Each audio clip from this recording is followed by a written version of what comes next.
बहुत समय पहले की बात है।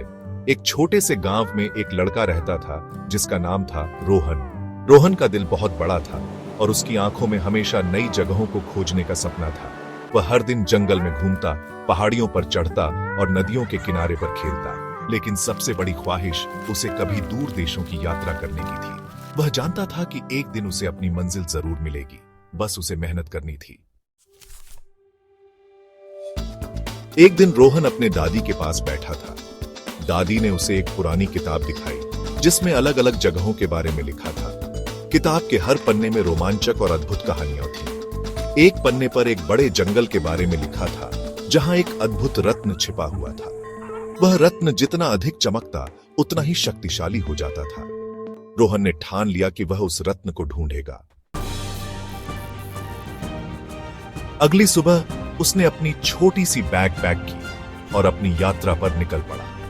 वह जंगल में घुसते हुए सोच रहा था, हर मुश्किल का सामना मैं करूंगा, क्योंकि मुझे विश्वास है कि मैं उस रत्न तक पहुंच सकता हूं। जंगल की घनी शाखाओं और डरावनी आवाजों के बावजूद रोहन डटा रहा, तो कभी आगे नहीं बढ़ पाऊंगा।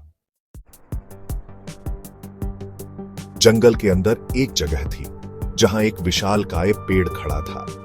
पेड़ के पास एक गुफा थी और गुफा में प्रवेश करने के लिए एक पहेली हल करनी थी। रोहन ने मन ही मन सोचा, मैं इस पहेली को जरूर हल कर लूंगा। उसने गहरी सोच के बाद पहेली का सही जवाब दिया और गुफा का दरवाजा खुल गया। गुफा के अंदर एक अद्भुत रत्न चमक रहा था।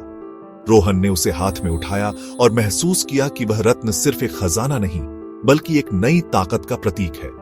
उसे समझ में आया कि सच्ची ताकत सिर्फ रत्न में नहीं, बल्कि उस साहस और विश्वास में है जिसने उसे इस रत्न तक पहुंचाया। रोहन ने रत्न को अपने गांव वापस लाने का फैसला किया, लेकिन रास्ते में ही उसने समझ लिया कि सबसे बड़ी यात्रा तो खुद के अंदर की होती है। वह वापस गांव लौट आया और उसकी कहानी अब सबको बताती है कि अगर हम दिल से मेहनत करें और कभी हार न माने तो कोई भी मंजिल हमें दूर नहीं हो सकती।